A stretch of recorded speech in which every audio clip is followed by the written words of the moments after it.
ഇപ്പോഴത്തെ ഈ എയിംസുമായി ബന്ധപ്പെട്ട് ഇപ്പോൾ പുതിയ ആരോഗ്യമന്ത്രി കെ മുരളീധരൻ പറഞ്ഞിരിക്കുന്നത് കേരളത്തിൽ എവിടെ വേണമെങ്കിലും സ്ഥലം തരാമെന്നുള്ള ഒരു ബ്ലാങ്ക് ചെക്ക് അദ്ദേഹം ഇട്ടിരിക്കുന്നത് വളരെ പോസിറ്റീവായ അപ്രോച്ചാണ്. ഇതായിരുന്നു കഴിഞ്ഞ 10 വർഷവും ഇതിന് മുമ്പിലത്തെ സർക്കാരിൽ നിന്ന് വേണ്ടിയിരുന്ന ഒരു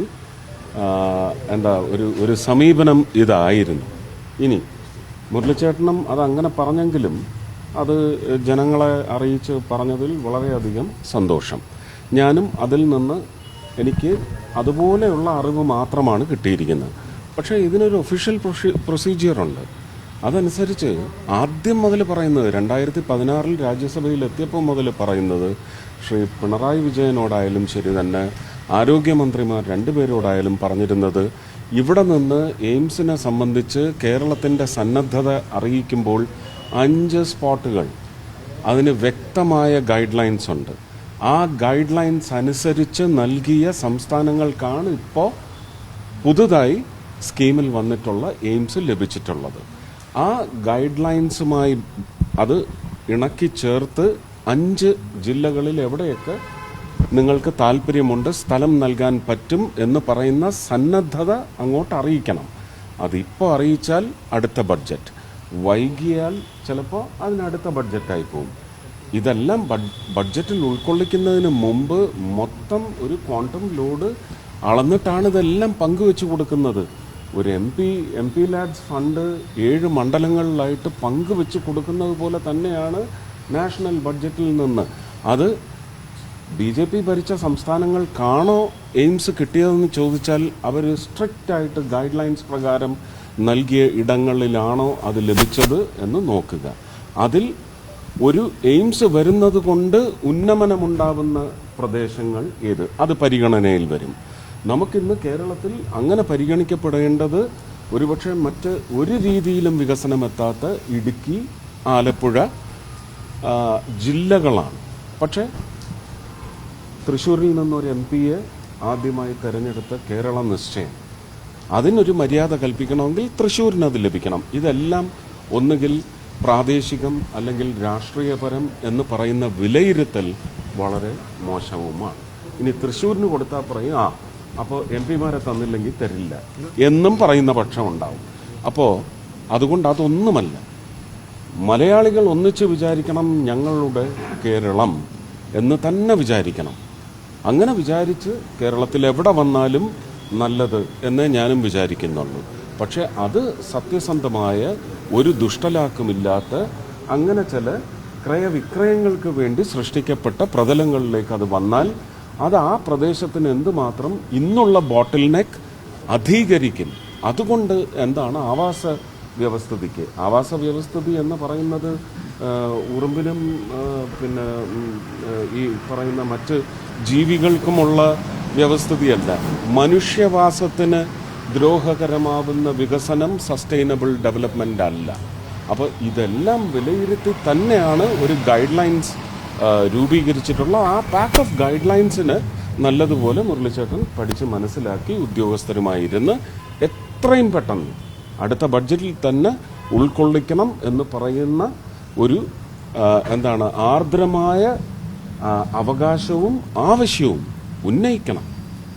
ഉന്നയിച്ചു കഴിഞ്ഞാലാണ് അവർ ആ പ്രദേശങ്ങളെ സംബന്ധിച്ച് അവരുദ്ദേശിക്കുന്ന സ്ഥലങ്ങളുടെ റവന്യൂ ക്ലസ്റ്റർ പരിശോധിച്ച് അതിലേറ്റവും യോഗ്യമായതിന് നൽകുക എന്ന് പറയുന്നതാണ് പ്രക്രിയ.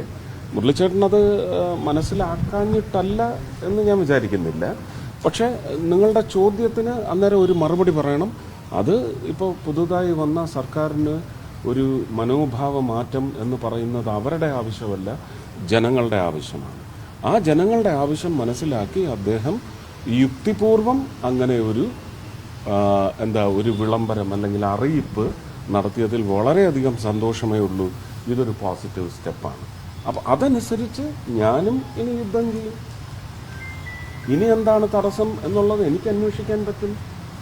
ഇതല്ലാതെ മുഖ്യമന്ത്രിയുടെ അടുത്ത് ചോദിച്ചപ്പോഴൊക്കെ ഇല്ല അത് കോഴിക്കോട്, അത് ഞങ്ങൾ നിശ്ചയിച്ചതാണ്, ബാക്കി 4 സ്ഥലം കൂടി എഴുതി കൊടുക്കുക, ഇല്ലല്ല അതൊന്നും എഴുതി കൊടുക്കുന്നില്ല എന്ന് പറഞ്ഞപ്പോൾ എനിക്ക് അദ്ദേഹത്തിൻ്റെ മുഖത്ത് നോക്കി കഴിഞ്ഞ ഫെബ്രുവരിയിൽ പറയേണ്ടി വന്നു.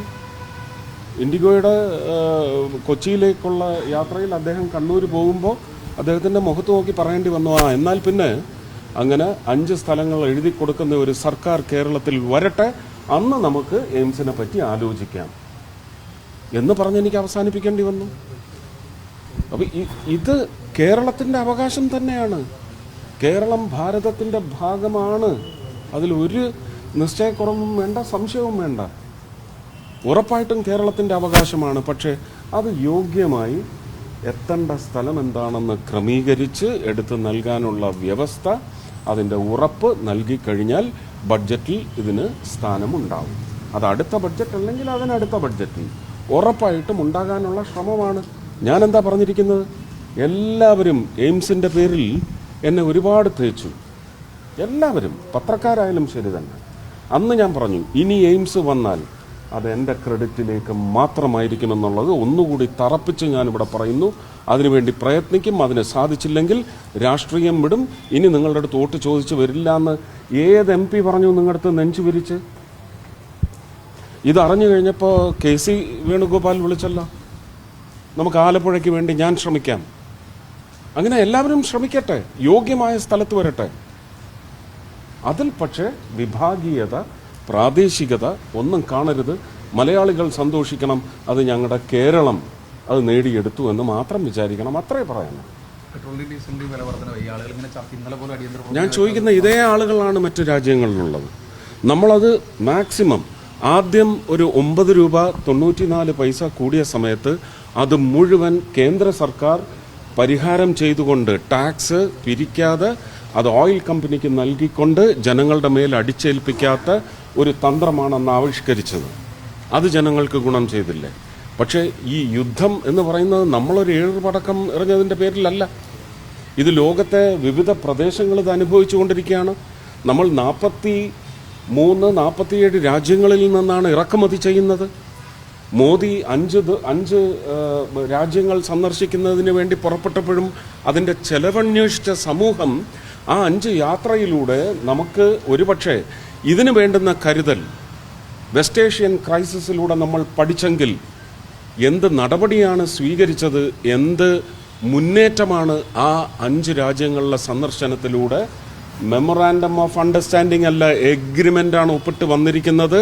അടുത്ത 2030 വരെയുള്ള നമ്മുടെ സ്ട്രാറ്റജിക് പെട്രോളിയം റിസർവിന് ശക്തമായ പിന്തുണ നൽകുന്ന വലിയ നീക്കമാണ് UAE-യിൽ നടത്തിയിരിക്കുന്നത്. നമ്മുടെ നഴ്സിംഗ് പഠിച്ചിറങ്ങുന്ന സഹോദരിമാരുടെ അല്ലെങ്കിൽ കുഞ്ഞു മക്കളുടെയൊക്കെ എണ്ണമെന്ന് പറയുന്നത് ക്രമാതീതമായി വർദ്ധിച്ചുകൊണ്ടിരിക്കുകയാണ്. അവർക്കെല്ലാം ഇന്ത്യയിൽ തന്നെ ജോലി, അല്ലെങ്കിൽ ഇന്ത്യയിൽ നിന്നും 18,000 രൂപയ്ക്ക് ജോലി എടുക്കുന്ന ഒരു നഴ്സിന് മുന്നോട്ട് എന്ത് ഗതി? അതിനുള്ള നീക്കവും നടത്തിയിട്ടുണ്ട്. അത് ഇറ്റലി ആയാലും നോർവേ ആയാലും ഇവിടെയൊക്കെ അതിനുള്ള മുന്നേറ്റവും അദ്ദേഹം നടത്തിയിട്ടുണ്ട്. അപ്പോൾ അങ്ങനെ രാജ്യത്തിൻ്റെ പണം ചെലവാക്കി ഒരു യാത്ര നടത്തുന്നത് രാജ്യത്തിന് വേണ്ടി മാത്രമാണ്. നിങ്ങൾ അദ്ദേഹത്തിൻ്റെ യാത്രയിൽ എവിടെങ്കിലും ബാങ്കിൽ പണം ഡെപ്പോസിറ്റ് ചെയ്യാനും അവിടുന്ന് പണം സമാഹരിച്ചു കൊണ്ടുവരാനും എന്തെങ്കിലും നീക്കം നടന്നിട്ടുണ്ടോ എന്ന് നിങ്ങൾ അന്വേഷിച്ച് അതിൻ്റെ സത്യം കണ്ടെത്തിയാൽ ആ സത്യം നാട്ടുകാരെ അറിയിക്കൂ.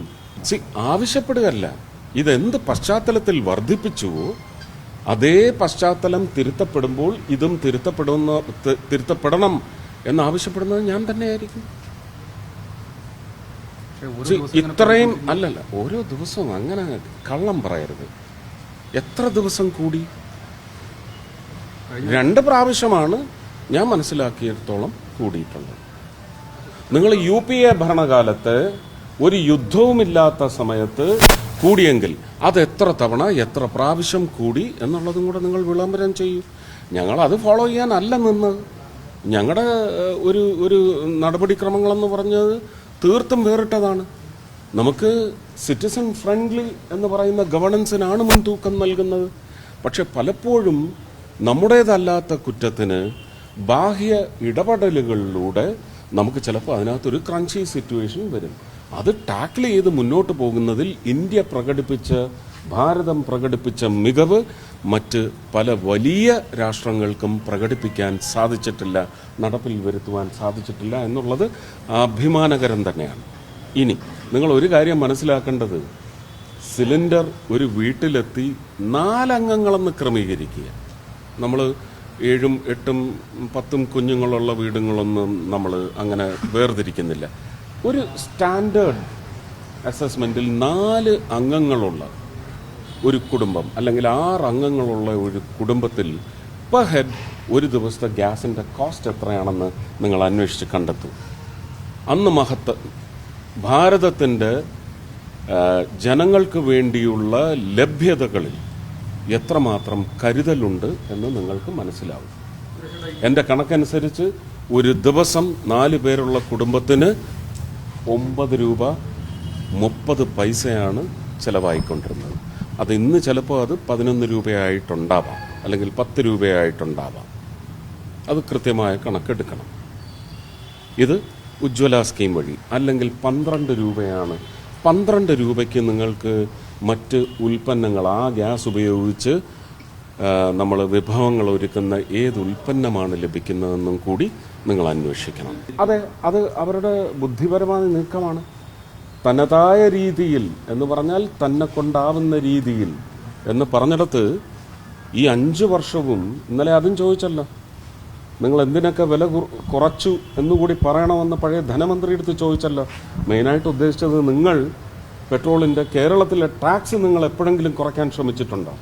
ജനങ്ങളെ ബാധിക്കുന്ന, ജനങ്ങളുടെ ജീവിതത്തെ ബാധിക്കുന്ന, ജനങ്ങളുടെ ജീവിതം ദുസ്സഹമാക്കുന്ന രീതിയിൽ പെട്രോളിൻ്റെ വില എന്ന് പറയുന്നത് ഒരു യുദ്ധത്തിൻ്റെ പശ്ചാത്തലത്തിൽ കൂടിയിട്ടുണ്ടെങ്കിൽ ആ കൂടിയ തുകയുടെ ടാക്സ് ഞങ്ങൾ പിരിക്കില്ല എന്ന് നിങ്ങൾ എപ്പോഴെങ്കിലും തീരുമാനമെടുത്തോ?